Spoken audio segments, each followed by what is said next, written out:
We are back with part 2 of the video from last week where we left off with 3 really important questions. And it was, you found a house, but you don't know how to find comps for it. You don't know how much it's going to rent for, should you want to keep it and rent it out, and you don't know how much repairs cost. And we're here today because I promised you that I was going to answer those questions. And in order to do that, I'm going to share my computer screen with you. I'm going to actually take you with me, and you don't have to have any special licenses. You don't have to be a real estate agent.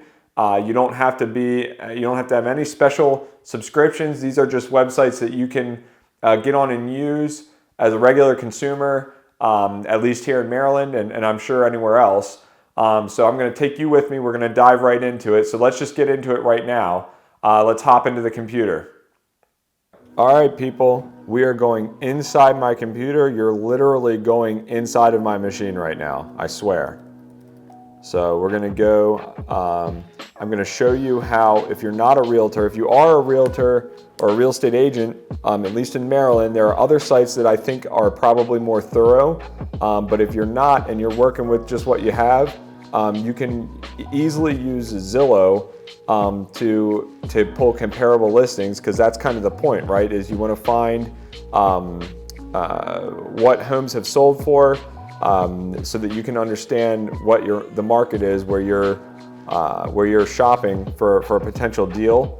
So what we're going to do is, you're usually you would have an address in mind already. I'm not going to do that because for safety reasons and privacy, we're just going to pick instead a zip code. So I'm going to go 21224.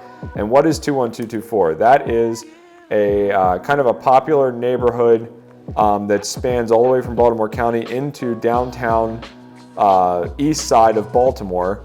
And it's a good place to invest in. And what we'll do is we'll look for some comps down in that area. And we're simulating, you should have already a house in mind, and then you kind of work backwards. So what we're going to do is we're going to go up here to listing type, and you have options. You have for sale, for rent, and sold. You want to click sold. Sometimes when you come onto Zillow on the page, these will already be checked. You want to uncheck them. You want to have only sold up, because you want to not have too much clutter, right? So now, all these yellow dots all over the place, these are houses that have sold. So they've actually sold, and you want, the common industry standard in real estate is that you want comps from the most recent 180 days in the last 6 months. That kind of gives you an honest snapshot of what you can expect for value. So let's say also that you want to look for a home whose ARV is 200,000. Remember, we said in the last video we just chose it as a benchmark. It's actually completely random. You need to know, you need to kind of know what house you're looking at in order to set this criteria, but we're just using a generic house that we think is worth 200 grand. So now you've set your criteria to 150 to 200 grand. Let's make it a little higher. Let's actually make it 220. Let's narrow this down a little bit. Let's make it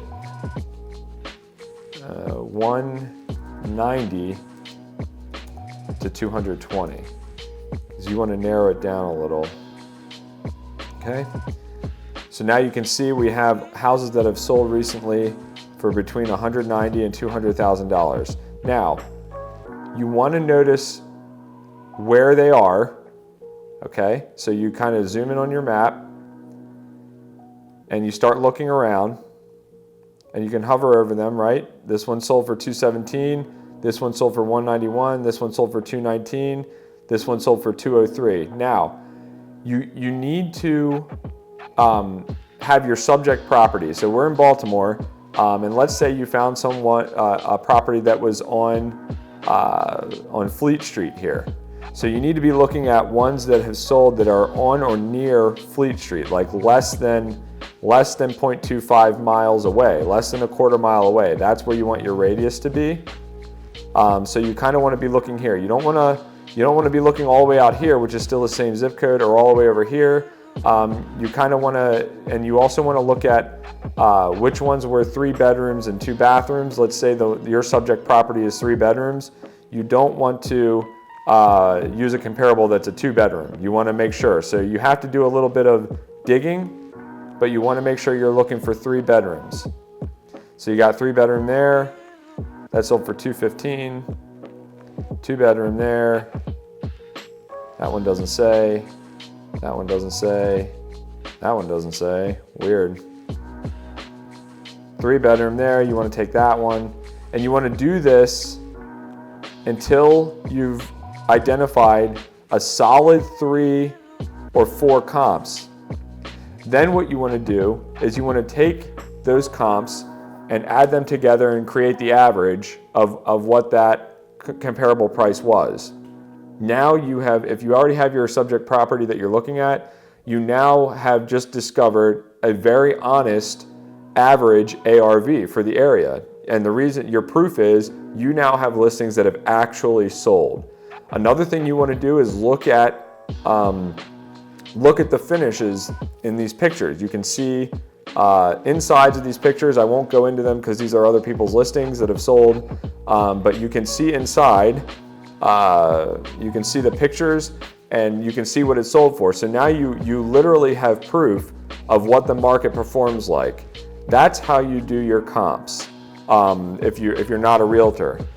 Okay, the other question, or the second question that we kind of touched on in the last video was, how do I know what a property will rent for? So you have a comp, but you need to know what it'll rent for. So you can use Zillow, but a more accurate site that I use is called rentometer.com. So we're going to go to rentometer.com, and you can search by, I have a pro account, so you would have to get a pro account. Otherwise, you'd have to do a generic, you'd have to just do a more generic search. But I actually am going to go to zip code because we're going to use our same sample zip code, 21224, Baltimore, Maryland. Okay. Then in our subject property, we were going to say we had a 3 bedroom property. At the rent, I'm going to guess at the rent, I'm going to say $1,600 is what I think maybe the average is. Okay, so it's pulling from all over. So you actually have some that are much higher. Now, you want to go down here to the map and kind of zoom in, because this is the area, if anyone recognizes, this was kind of the area that we were in before. So this listing, this listing, this listing, these are all listings that were around where we saw houses that sold for, right? So you look at down here. So right here, this listing rented for $600 or $1,650, right? So that's one. Then you can go here, you can look at this one. What's that one? Let's see. That one rented for $2,000, 3 bedroom, 2 bath. What about this one? That one rented for $2,200, okay? So now you take the average of those numbers. So you pull out your calculator, and you kind of just take that and you go, one was $2,200 plus $2,000 plus $1,650, and those were all those 3 listings added up together. Then you divide by 3, and all we're doing is we're taking an average. So the average listing over there for a house that's kind of worth between $190 and $220 is $1,950. That's the average price. Now, if condition is better, then you can get up to the upper end of that price, closer to $2,000 probably. Now, guys, this is all assuming that you have a house that is in great condition and is rent ready. Your subject house will not be in great condition and will not be rent ready, right? And that is kind of the point. You are going to get it for way less than the average resale value, but you have now just determined what the resale value is in the neighborhood, and you've now just determined what your rent price would be in the neighborhood by using those two websites. And now what you have left to determine is, how do you know how much repairs will cost? Okay, so the third question that we talked about in the last video is the hardest to answer if you don't have experience. The first two, you can rely heavily on what software or websites tell you, because you kind of need data. You don't need a lot of industry knowledge, because the data is there for you. In this situation, of the three questions, this is the hardest for you to understand, and that is what will repairs cost? So you walk into a house, you see everything's all ripped up, or you see that it's messed up, but how much are the repairs going to cost? And this is a difficult question to answer, and I can get you in the ballpark, but a lot of it is going to take experience and time and talking to contractors and other people that you will bump into that are in the industry in your area. But one thing I started doing when I was first starting was, I would go in, I would say, okay, this house is going to need cabinets. So at the very least, I know that it's going to need cabinets in the kitchen. So you go in and you measure how you take a tape measure and you measure how long the cabinets are going to be, and you can go to homedepot.com and you can type in cabinets, right? So you go there and you're going to get tons of options, and here's where you need to basically scroll around and shop. And it's hard for me to be more specific because we don't know what house you're looking at and we don't know the area, but you do know measurements. So you can take a look at the series of cabinets, which is cheaper. So this is a 36-inch cabinet here, and around my area, it's $158. So if you need a 36-inch cabinet, you compare this price to other prices, and then you get suggested items, and you can piece together how much these materials will cost if this is the series that you want to look at and buy, if you think that if white is what you want, and then all of a sudden now you know how much cabinets are going to cost. Now you also are going to need countertops. So you can search countertops. And I actually want laminate countertops, because if for a rental, you can use laminate. For most of mine, I do laminate. If you're flipping, or if it's a high-end rental, you do granite or something else. But you can get an idea, right? And here are some really cheap options, and then it becomes about look. So this is kind of a little loud of a design, so maybe I wouldn't go with that. But if you have a light cabinet, a darker, maybe you do want to use that on a lighter cabinet because there's darker colors on it. Anyway, this is something that's up to you, but you look for the length that you need, you measure the length of your cabinets, and then you can price it out. So now all of a sudden you know how much that stuff costs. What is difficult to do is to know what the labor is going to cost, and that is where you really need to just network with a bunch of different contractors. Essentially, you can go on Google, you can find a contractor. Another thing is to look on Facebook groups for contractors and on Angie's List for contractors. And you get 2 to 3 opinions of price for labor for the scope of work in your house. And now all of a sudden you have an average. So you start to understand the materials are going to cost X, the labor is going to cost Y. So the renovation of this house is going to cost X, Y, Z. So now you kind of have a ballpark. This is harder to understand and harder to map out unless you've done it already, or unless you have experience in the market. And my suggestion is just to definitely reach out to professionals who do know the market and know how much things cost, so that you can get a good idea of what your labor costs. Then you can take that amount.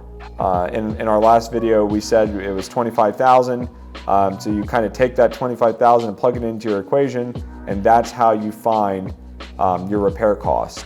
as you do more and more flips and renovations and are in the business longer, you're going to start to see that things have a similar price, and you kind of can figure it out without having to call contractors after a while.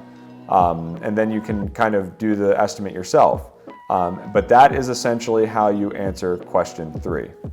All right, guys, so look, these are the answers to the questions that we talked about in the last video. How do you find comps? We talked about using Zillow. If you're a real estate agent, there's other websites that we can use that are more fine-tuned, but this doesn't matter. You don't have to be a real estate agent. You can use a simple site like Zillow.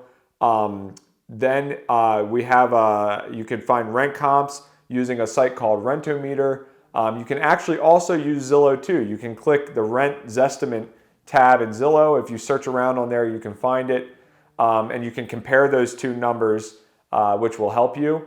And then the third answer to the question, how much do repairs cost, is more nuanced. You have to have more experience to do that, but on a very basic level, you can understand how much a toilet will cost, how much lights will cost, how much cabinets will cost, how much flooring will cost, how much paint will cost, by going to sites like homedepot.com, clicking the zip code that's near your area or the area that you're looking in, and actually just searching those things, right? And you find which stuff is available in each store. You find out that a toilet is $100, so you need a couple of those in your house. You know then how much your materials are going to cost. Then you get some baseline opinions and quotes from qualified people in your area, contractors. You can use Angie's List. You can go on Facebook investment groups and get recommendations. You can even go to Craigslist. These are all places that you can find people who will come out and they will give you a price because they're hoping they'll get the job from you, and maybe you will work with one of them. But you'll do this a couple times and you'll start to understand what people are charging for labor. And this is how eventually you'll get your cost of repairs. So you take all that information and you plug it into your equation like we did, and this is how you truly assess whether a deal is a good deal or not. And guys, there's one other thing that is very important, and it's actually more important than all these other things. You can sit here and do all this homework for hours and hours and hours and have all this information in your head, but still never act. And one of the most important things in this game is to not wait and take action. So get out there, do your homework, but start taking action and become a real estate investor. Start tomorrow, start today, and I'll see you in the next video.